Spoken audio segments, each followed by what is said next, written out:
स्वागत है आप सभी का एक और न्यू वीडियो पर। आज की वीडियो का टॉपिक थोड़ा-सा डिफरेंट होगा बट काफ़ी ज़्यादा इम्पोर्टेंट है। आपका ये डाउट है, आप में से ही किसी ने कमेंट किया था, काफ़ी अच्छा डाउट है, आप सुनिए। अब देखिए डाउट में ये पूछा गया था कि जो बोर्ड एग्ज़ामिनेशन में हम आंसर मेंशन करते हैं, यानी कि हम जहाँ से भी पढ़ाई कर रहे हैं, परीक्षा बोध से, परीक्षा अध्ययन से, नोट्स से, किसी रेफरेंस बुक से या फिर एनसीईआरटी से, जो भी हमने बोर्ड एग्ज़ामिनेशन में वहाँ पर आंसर शीट में अपने आंसर दिए, वो अगर बोर्ड एग्ज़ामिनेशन का जो टीचर है, जो कॉपी चेक कर रहा है, उसके पास जो आंसर शीट है उससे मैच नहीं हुए, तो हमें मार्क्स दिए जाएँगे या फिर नहीं दिए जाएँगे। क्योंकि देखिए आपका जो बोर्ड एग्ज़ामिनेशन का टीचर होता है, जो आपकी बोर्ड एग्ज़ाम की कॉपी चेक करता है, उसके पास क्वेश्चन पेपर भी होता है, आंसर शीट भी होती है। आंसर शीट में पूरे आंसर दिए रहते हैं और उसी में से वो मैच करके आपको मार्क्स देता है। तो ऐसी कंडीशन में क्या होगा कि जब हमारे आंसर और उसके आंसर मैच ना हो, क्योंकि उसका डेटा थोड़ा-सा डिफरेंट है और हमारा डेटा थोड़ा-सा डिफरेंट है।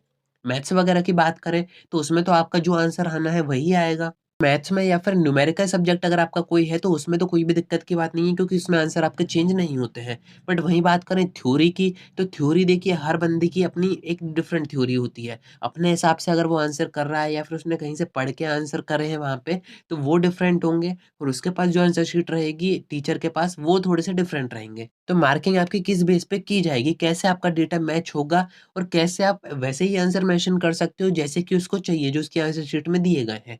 तो वो सब अपन आज की वीडियो में डिस्कस करेंगे। काफ़ी अच्छा डाउट है, अगर ऐसे और डाउट आपको आते हैं तो आप कमेंट कर सकते हैं या फिर आपको कोई पूछना हो तो आप मुझसे इंस्टा पर भी डीएम करके बात कर सकते हैं। अब देखिए इस बात को समझिए, ये पूरी तरीके से मिथ है, यानी कि सिर्फ़ इमेजिनेशन है, सिर्फ़ एक ऐसी सोच है कि बोर्ड एग्ज़ामिनेशन का जो टीचर है, जो कॉपी चेक कर रहा है, उसके पास जो आंसर शीट है उससे हमारे आंसर मैच होंगे तभी हमें नंबर दिए जाएँगे। अगर आपका कंटेंट सही है, जो पूछा गया है वही आपने बताया है, अब आपकी डिफरेंट लैंग्वेज हो सकती है, डिफरेंट वर्ड्स हो सकते हैं, तो देखिए क्या होता है, आपकी जिस भी सब्जेक्ट की कॉपी है, वो उसी सब्जेक्ट के टीचर के पास जाएगी। यानी कि अगर आपकी हिंदी की कॉपी चेक होनी है, तो वो आपकी हिंदी के टीचर के पास ही जाएगी और उसको पता है कि आपने क्या आंसर दिया है। अगर उसके में से मैच नहीं भी हो रहा है बट आपने सही आंसर वहाँ पे दिया है, तो मार्क्स आपको यहाँ पर पूरे दिए जाएँगे। बट अगर उसके जैसा प्रॉपर मैच हो रहा है, तो अगर 5 नंबर का क्वेश्चन है, तो वो आपको 5 दे देगा। वहीं पर थोड़ा बहुत मिसमैच हो रहा है, थोड़ा-सा डेटा आपका कहीं और जा रहा है, क्वेश्चन पे नहीं आ रहा है, यानी कि ट्रैक पे नहीं आ रहा है, तो वो हो सकता है कि 4 नंबर दे के आपको छोड़ दे।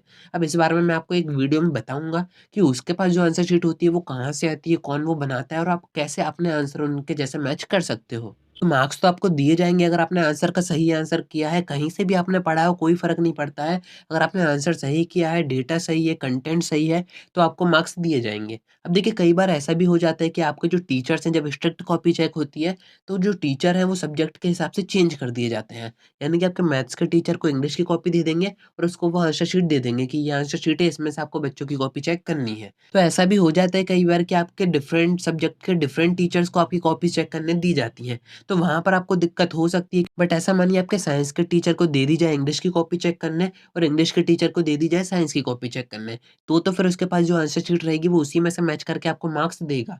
तो यहाँ पर आपको इस बात का भी ध्यान रखना है कि अगर ऐसा भी हो जाता है, तब भी हमारे आंसर उनसे मैच होने चाहिए। वो मैं आपको एक डिफरेंट वीडियो में बताऊँगा, आप सब्सक्राइब करके ज़रूर से रखिए। ये जो पार्ट रहेगा, जो अपन ने सीरीज़ स्टार्ट की है, ये उसमें एक पार्ट आएगा जहाँ पर आपको कॉपी रिप्रेजेंटेशन और कॉपी चेकिंग के बारे में मैं आपको बताऊँगा। तो वहाँ पर हम इस बारे में बात करेंगे। तो परेशान होने की ज़रूरत नहीं है, आपका जो डेटा है, जो कंटेंट है उसको अच्छा रखिए, चीज़ों को समझिए। आप जैसे कोई भी क्वेश्चन आंसर याद कर रहे हैं उसको समझिए और फिर वहाँ पर अपने वर्ड्स में भी आंसर कर सकते हैं, कोई भी दिक्कत आपको नहीं होगी, मार्क्स आपको पूरे दिए जाएँगे। बस आपका जो कंटेंट है वो सही होना चाहिए। रटे-रटाए जो क्वेश्चन होते हैं, आपने परीक्षा बोध अध्ययन से कहीं से अगर याद कर रखे हैं, फिर थोड़ा बहुत भी अगर उसमें गड़बड़ होता है तो वहाँ पर आपके मार्क्स कट जाते हैं। तो इन बातों का आपको ध्यान रखना है। तो आज की वीडियो में इतना ही, आपको कोई डाउट आता है कमेंट कर सकते हैं और ऐसे ही और अच्छे-अच्छे डाउट्स आप नीचे पूछ सकते हैं।